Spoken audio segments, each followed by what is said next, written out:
people, how are you doing today or the evening? I'm going to go through a little bit more that made me want to share this information that I'm sharing with you today. First thing is, we already said that we went back home with the beach trip. Well, we went to talk to my parents about getting married. Well, I thought it was the thing to do. You know, everyone gets married after high school, right? Well, I got married after high school, college. But still, was it the right thing to do? Well, anyway, that's what I thought. It was the right thing to do. So, for a year or so, I was at home, and he decided to actually go in the Air Force.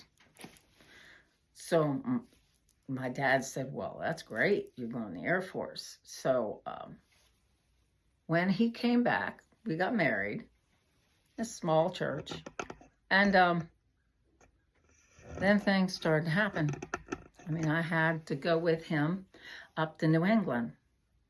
And the one thing I heard him say while we were going in New England, we got stopped on going to New England because we didn't have the right number to get gas. Now you know when it happened. Yeah, in the 80s. Well, we went up to New England and started living in a hotel. That was crazy. It rained day in, day out. It was in March. It was April, rain just kept on coming down for at least 2 months. And finally May came. We found a place and moved in Sanford. I don't know if you know anything about New England, but that's Maine. And found a place that had a lake right beside it. And it was a really nice little apartment building that we had to walk up the stairs and put everything upstairs. Had a little tiny kitchenette, and 1 bedroom, and the dinette, dining room. I don't think it even had a living room. But yeah, we stayed there for a while. And I'd say about a month or so. And he would come and go doing things. He was in the Air Force there at Peace Base. And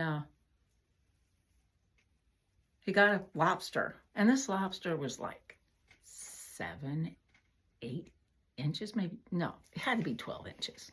About 12 inches long.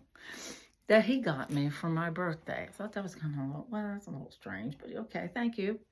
And that poor thing, I felt so bad for it boiling in the pot. Anyway, we had that. It was a little tough.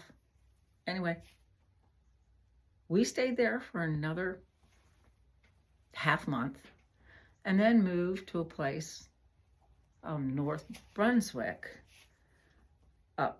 way up in New England.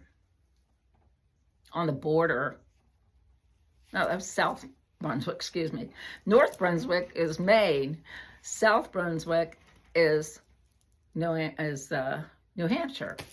And we lived there. And the place was called Beacon Hill.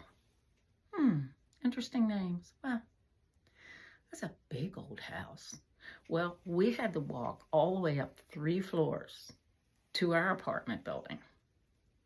And it was a lady that lived across from me, or us.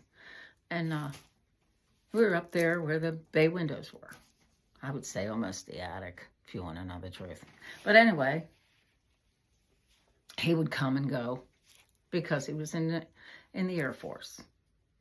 Well, I started to get phone calls from ladies who said, oh, where's your husband? I said, well, he's at work, I think. Anyway, yeah. I get calls in and out of the day, and I worked at the bakery right down the street, so you could smell the bakery smells. It was so nice. So, of course, I come home with some bakeries goods. It didn't matter. It was only 120 pounds, 125 pounds. Soaking wet was maybe 120 pounds. I don't know. Anyway, I was thin. Of course, walking up those stairs, up and down those stairs. And his buddy and he would go to concerts. Well, that started to get really weird. Things really gotten weird here. And here I'm working now at a place called Data General, where they make computers. And they made huge computers for military. And I made the little parts for it, components. And things got weirder and weirder. So he started to argue with me constantly. I mean, constantly fighting. I said, this just something going on really weird. And through that time, I was living in this house. Actually, it was haunted. So when I was there by myself, you hear footsteps, you would hear voices, and there's nothing there when you open the door. Look down the stairs. No, nobody there. And I'd ask my neighbors, did you hear that? Oh, no, I didn't hear it. Okay. So one night I was sleeping. And this is really true. I was sleeping and I felt myself elevate. My eyes were shut. I was like, I'm not opening my eyes. I'm just not opening my eyes. And I kept on thinking, please, just don't think elevation. Think you're asleep in the bed. All of a sudden, thud, I was on the bed. Well, that was one night. I said, okay, had enough. Go someplace else. This is a haunted house. So I moved in with a friend of mine up in, Wells Beach.